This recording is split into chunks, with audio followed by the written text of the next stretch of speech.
Today, we will be discussing how to effectively use limited resources, financial strategies, and skill development to achieve success. I would like to clarify that this is not the real Bill Gates, but rather an interpretation of his ideas and advice that can be beneficial for anyone seeking to better understand their financial future and personal effectiveness. We are not affiliated with the real Bill Gates, and we do not intend to violate or slander him in any way. Thank you in advance. If I had to start with $100 today, and only 100, the first thing I would remind myself is that money itself is not the foundation of wealth. It's simply the first tool. A seed. The real foundation is the strategy behind how you use it. And when you have almost nothing, your strategy matters more than ever, because every decision you make carries enormous leverage. Most people, when they imagine starting with $100, think in terms of what they can buy. I think in terms of what I can build. Money is an accelerant. But it accelerates only what already exists: your skills, your habits, your mindset, your ability to recognize opportunity. So if I had to begin with $100 today, the first question I'd ask myself is not, what do I buy? But, what do I learn? Because with such a small amount of capital, your greatest return will always come from increasing the value of your decisions, not the size of your bank account. When I was young, I didn't have much money either. But I had something far more important. I had the ability to learn obsessively. I had the ability to commit to something long before it showed results.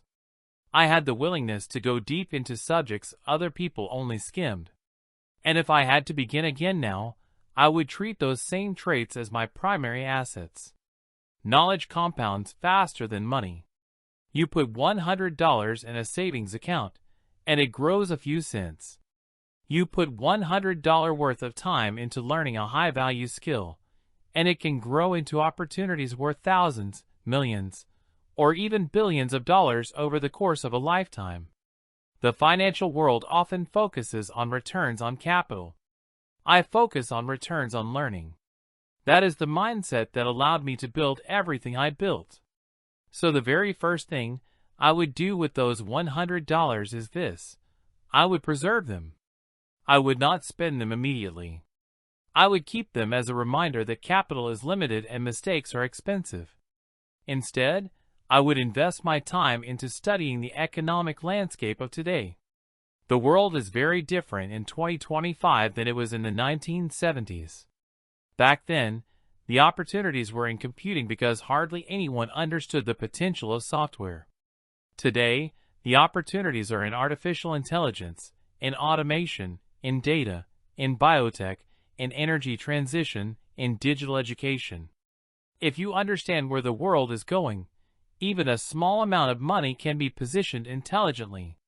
But if you don't understand the direction, even a large amount of money can disappear quickly. Now, if I had to use the $100 strategically, the first actual expenditure I would consider is simple: access. Access to tools that expand your productivity. Access to knowledge that shortens your learning curve. Access to technology that amplifies your output. In today's world, AI tools can multiply what a single person can achieve. They can help you work faster, learn faster, create faster, analyze faster. So I would allocate a portion of that $100, maybe $20 to $30, to the tools that make me sharper and more effective. Because when you don't have money, you compensate with efficiency. You compensate with speed of learning. And tools today give you leverage that didn't exist when I started Microsoft. But let's move to financial decisions, real ones. With $100, I wouldn't buy stocks. I wouldn't buy crypto. I wouldn't try to trade anything. The risk is too high, the odds of meaningful return are too low, and the psychological stress can push people into emotional decisions. Instead, I would use the $100 to build the first building block of wealth, a cash buffer. The reason is simple. When you have no financial cushion, every setback becomes a crisis. And when you're in crisis mode, you can't make strategic decisions. You're forced into short-term thinking. Wealth requires long-term thinking. So, paradoxically, the fastest way to build wealth is often to slow down your spending. I would put the first $100 into a high-yield savings account, not because it will grow significantly, but because it transforms the way you think. Once you have even a small buffer, you're no longer operating under constant financial pressure. That mental space is worth far more than the interest itself. But assuming I now have my initial buffer, the next step is to focus entirely on increasing income. If I were starting today, I would not attempt to make passive income first. Passive income is a reward for having active income. It comes later. The foundation of financial independence is earning power, specifically, the earning power that comes from skills people are willing to pay for. If I had only $100, I would ask one question relentlessly. What skill can I learn in 30 to 90 days that increases my income potential immediately? And I can tell you this, in today's world, there are dozens. Data analysis, software literacy, prompting for AI tools, digital research, content strategy, financial literacy, basic programming, cloud fundamentals. These are skills that don't require university degrees or years of training. They require time, focus, and willingness to practice. If I were young today, with $100 to my name, I would immerse myself in AI the way I once immersed myself in computers. AI is the new electricity. It will power nearly everything. If you understand how it works, even at a basic level, you immediately put yourself in the top 10% of the modern workforce. And no matter what industry you enter, finance, marketing, healthcare, logistics, education, AI fluency multiplies your effectiveness. People underestimate how valuable it is to be early in an era-defining technology. I saw it with computing. I see it again now with AI. But let's talk about how to actually turn $100 into more. If I were starting from zero today, I would focus on building a skill that generates income reliably, then reinvest that income aggressively. That's the part most people fail at. They make money, then they spend it. I would treat every additional dollar as an employee whose job is to bring me more dollars. This mindset is the foundation of compounding. And compounding is the closest thing to magic that exists in finance. Once I developed a skill and started earning, whether it was $100 a week or $200 a month, I would begin dividing that income into three categories. First, security, which includes the buffer I mentioned earlier. Second, growth, meaning investments in myself or in opportunities. Third, leverage, meaning tools or systems that increase my capacity. People think millionaires become millionaires through one lucky break. In reality, they become millionaires by following this cycle repeatedly. Learn, earn, reinvest, scale, repeat. Now, eventually, I would put money into the stock market. But not immediately. And not in individual stocks. The mistake most beginners make is believing they can outsmart the market. They think they can pick winners. They can't. I've met some of the smartest investors in history, and even they struggle to beat the market consistently. So when people with no training think they can do it, they are gambling, not investing. If I were starting today, I would put my money into broad index funds, the S&P 500, total world market funds, because statistically, that is the most reliable way to grow wealth over decades. Not days, decades. But investing alone won't make you a millionaire unless you have income. So the real journey begins with becoming valuable in the marketplace. Wealth is a reflection of value provided. And the fastest way to provide value in 2025 is to sit at the intersection of technology and problem solving. If you understand how to use AI to solve real problems, for businesses, for individuals, for institutions, you can create enormous value quickly. The world rewards people who reduce friction. people who automate tasks, people who save time, people who clarify complexity. If I were starting again, I would dedicate my energy to becoming someone who solves meaningful problems with the help of technology. And once people trust you to solve problems, money flows naturally. Everything I've said until now is preparation. The actual transformation begins with consistency. Most people overestimate what they can do in a month and underestimate what they can do in 3 years. But 3 years of consistent learning, earning, reinvesting, and building directional skills can change your entire financial life. When you have $100, you don't aim for overnight success. You aim for unstoppable momentum. Because once you have momentum, wealth becomes almost inevitable. And if I had to summarize the essence of how I'd turn $100 into $1 million today, it would be this. I would use the $100 as proof that wealth doesn't start with capital. It starts with clarity.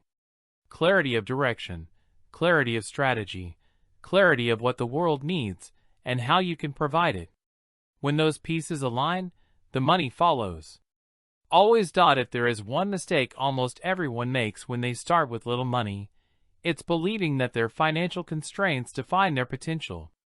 But the truth is the opposite. Constraints create clarity. When you don't have resources, you're forced to become resourceful. And resourcefulness is far more valuable than money. Money without resourcefulness disappears quickly. Resourcefulness without money still grows.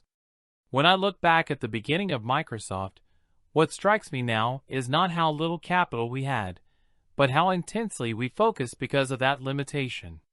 Constraints force you to choose what matters. They strip away the unnecessary.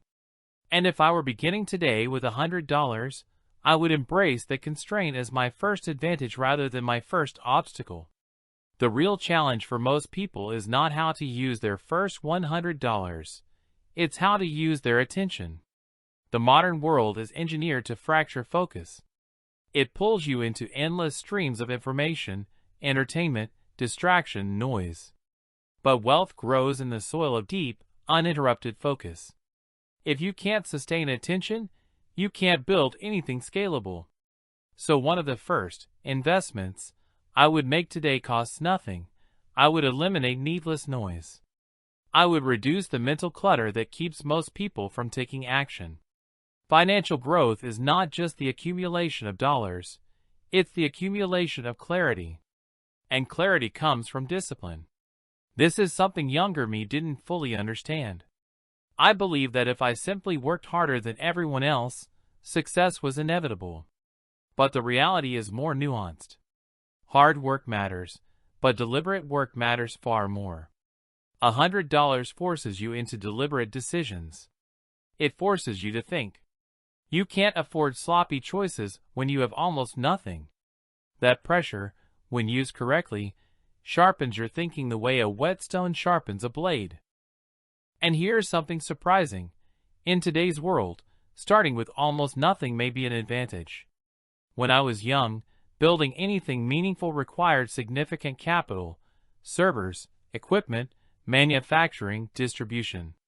Today, many of the most valuable businesses in the world start with almost no physical assets at all. Knowledge, creativity, technology, and digital tools level the playing field in a way that previous generations could only dream of. A single person with a laptop can create software, content, automation systems, analytics, or products that reach millions. The leverage is unprecedented. And that means the value of the first $100 is not in the money. It's in directing your learning toward areas with maximum leverage. If I were starting over today, I would not try to build a company immediately. I would build capability. Capability compounds. And once your capability is high enough, opportunities naturally begin to find you. The world gravitates toward competence. People pay for competence. They trust competence. They rely on competence. Your first responsibility, when you have very little money, is to become competent at something the world values highly. But competence alone doesn't create wealth. Competence must be paired with insight. And insight is born from understanding markets, not just skills. Markets are ecosystems with patterns. They reward certain behaviors and punish others. They evolve. They shift. And the people who succeed are those who recognize where the world is heading before everyone else gets there. When we were building software, we weren't just coding. We were betting on the future. We believed the personal computer would become central to people's lives at a time when many experts dismissed it as a hobbyist tool. That single insight created the foundation for Microsoft. If you're starting with $100 today, your greatest edge is that you can place small bets. You don't have to take massive risks. You don't have to impress investors. You don't have to justify yourself to shareholders. You need only one thing: accuracy. Accurate assessment of where the world is moving. Accurate understanding of human needs. Accurate identification of opportunity.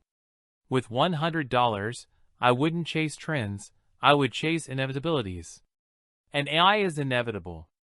Automation is inevitable. Digital literacy is inevitable. Data is inevitable.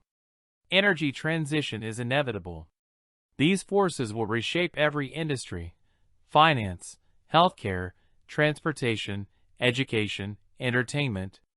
If you align yourself with inevitabilities, even a small amount of money becomes the seed of something large.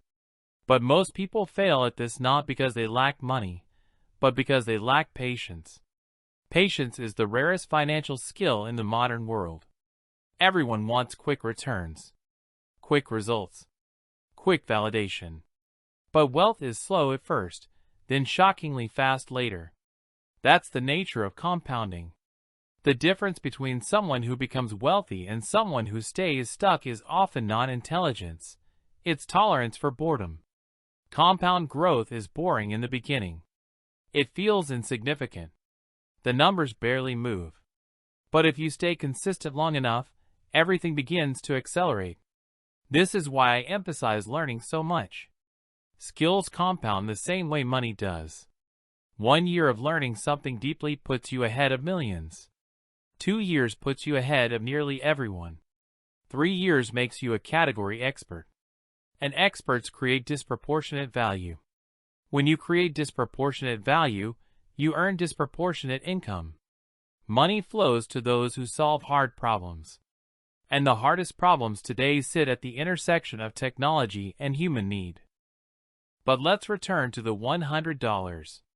After creating a buffer, after investing in skills, after leveraging tools, and after establishing some level of income, the second stage begins: building systems. Systems are what separate those who work for money from those whose money works for them. A system can be a business, a process, a product, a digital asset, a piece of software, a content engine, an investment strategy. Systems create leverage that breaks the link between time and income. When I was building Microsoft, I didn't fully appreciate how powerful systems were.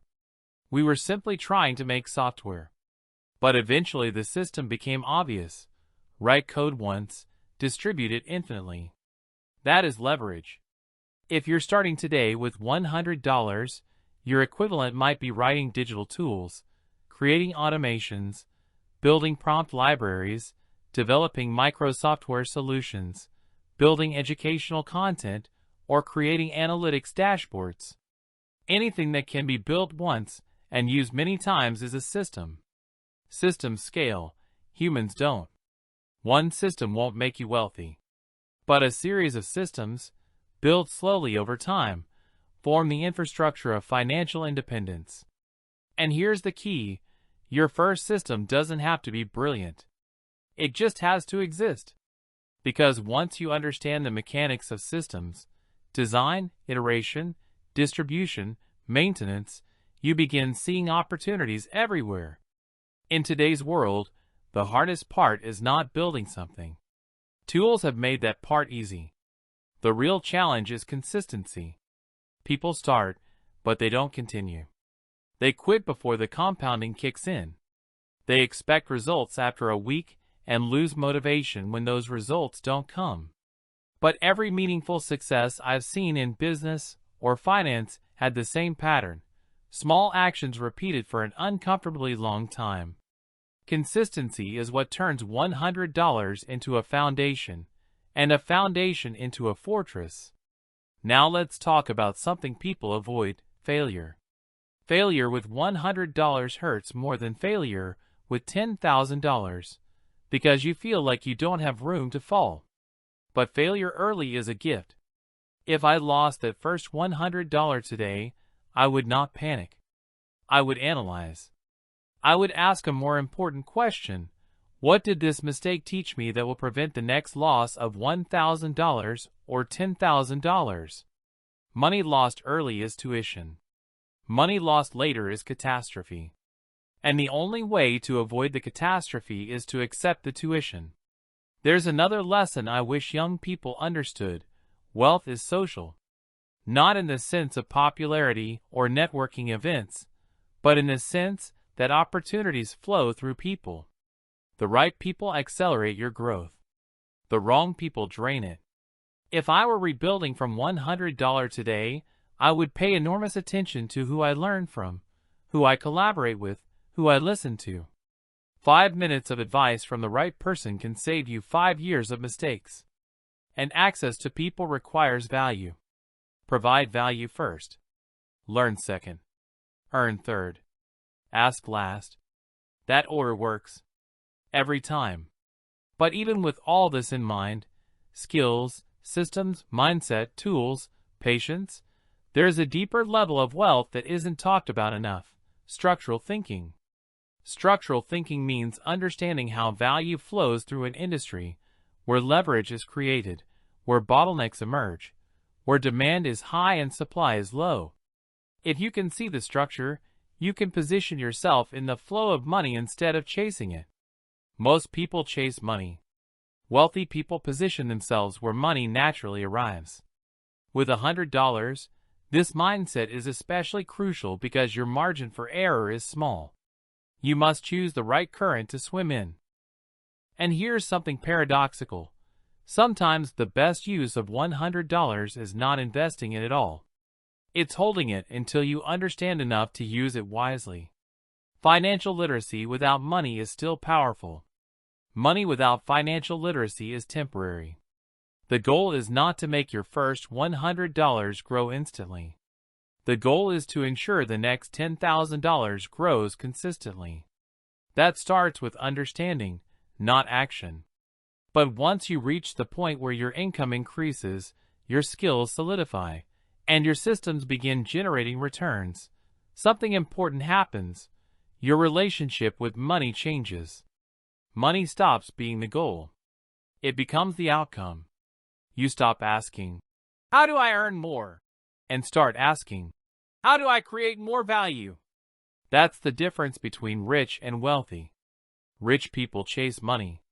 Wealthy people build engines that produce money as a byproduct. If I had only $100 today, my mindset would be simple: I am not building for today. I am building for the version of myself 3 years from now, 5 years from now, 10 years from now. And that version of me would not care how small the beginning was. They would care how consistent the progress was. They would care whether I invested in myself when I had almost nothing. They would care whether I wasted my early years chasing shortcuts instead of building foundations. And if you doubt whether $100 can truly be the start of something meaningful, consider this. When we started Microsoft, we didn't have much more than that. What we did have was direction. Direction is more valuable than capital. Capital without direction gets lost. Direction without capital still finds a way. The real journey to wealth begins not with the size of your resources, but with the depth of your clarity. When clarity is strong enough, money follows naturally. If there's one thing I've learned about building wealth, it's that the real transformation doesn't happen in the early stages. It doesn't happen the moment you earn your first extra $100, or when your income finally becomes stable. Those moments feel important, but they're just signals. The real shift happens much later, when the systems you've been quietly building begin working for you instead of relying entirely on your direct effort. People on the outside call that moment luck. They think something suddenly clicked. But you know the truth, it wasn't sudden at all. It was the consequence of slow preparation meeting the right opportunity. And that's exactly the mindset I would keep if I were starting again with $100 today. I wouldn't be obsessed with squeezing a few extra cents out of that initial amount. I wouldn't treat the first 100 as capital I somehow need to multiply immediately. My goal would be very different. I'd focus on preparing myself for the moment when the first real opportunity appears, because it always does. But most people miss it. Not because they're unlucky, but because they're unprepared. Wealth doesn't grow linearly. It grows in waves, and those waves only build when you have a structure strong enough to ride them. So the work you do with $100 isn't about making the money grow. It's about building the foundation that allows every future dollar to grow faster. And that foundation begins with skills, yes. But skills are only the entry point. The real acceleration comes when you stop thinking in terms of tasks and start thinking in terms of systems. Tasks are short-term. They keep you busy. Systems are long-term. They keep you moving in the right direction even when you're not pushing as hard as before. When people ask how wealth is built, they often imagine breakthroughs. What they miss is that breakthroughs only happen when a well-designed system is already in place. So if I were starting today, I would begin shaping myself around systems instead of tasks. I would build routines that compound over time, learning consistently, refining my direction, tracking my progress, making small adjustments, and improving how I think about decisions. None of that requires money. But all of it determines how far your money will take you once it starts to grow. The hardest part about starting with very little isn't the lack of capital. It's the lack of clarity. And clarity is earned through reflection, through questioning your assumptions, through understanding the world you're operating in. If I were starting with $100 today, I'd spend a lot of time understanding the global forces that shape financial opportunities. Today's world moves faster than the world I started in. Information spreads instantly. Technologies evolve monthly. Entire industries can shift direction in a single year. And yet, the fundamentals of building wealth remain the same. Understand where value is created, understand who needs solutions, and understand how your skills can produce those solutions efficiently. $100 doesn't give you much margin for error, so your decisions must be grounded in reality. But the good news is that the modern world makes clarity easier to obtain than at any other time in history. Once I had my direction, the next phase would be increasing my earning power. People talk a lot about passive income, but passive income is something you build after, and only after, you've created strong active income. Starting from $100, passive income shouldn't even be part of your vocabulary. Not yet. Your entire focus should be on becoming valuable enough that people are willing to pay you consistently. And in the modern era, the fastest path to that is mastering the intersection of technology and problem solving. AI in particular amplifies individuals dramatically. A single person who knows how to apply AI intelligently can produce what used to require a small team. That means an individual with the right skill set can create more value, more quickly, and with less initial capital than ever before. Mastering AI isn't optional for someone starting from scratch today. It's leverage. And leverage is the multiplier that turns slow progress into exponential growth. But even as your income begins to rise, even as you find ways to earn more than that initial 100, the real turning point comes from how you allocate what you earn. Most people, the moment they make more money, increase their lifestyle. They reward themselves. They justify small indulgences. And none of those choices are catastrophic on their own. But they form habits. Habits that slow compounding. Habits that trade long-term gain for short-term comfort. If I were starting again, I would be nearly obsessive about reinvesting my early earnings. Not because I want to deny myself everything, but because the early reinvestment phase determines the entire slope of your financial trajectory. There's a moment everyone encounters when building wealth, the moment when your money starts to grow faster than your effort. It happens quietly. You don't even notice it at first. You simply realize one day that your investments, your skills, and your systems are producing more output than you thought possible. And that moment defines everything that comes after. At that point, your job is no longer to grind constantly. It's to guide the machine you've created and ensure it continues compounding without interruption. When I reflect on my own journey, the biggest financial mistake most people make isn't that they don't earn enough or that they invest poorly. It's that they stop too early. They lose patience right before the compounding becomes powerful. They underestimate how long it takes for invisible progress to turn into visible results. If I could give one lesson to anyone starting with $100, it would be this: your job is to stay in the game long enough for compounding to take over. And staying in the game requires discipline, especially when progress feels slow, especially when you're tempted to compare yourself to others, and especially when your efforts don't seem to be paying off yet. If I had to turn $100 into $1 million today, the final stage would be scale. Scale is when you take something that works and make it work bigger.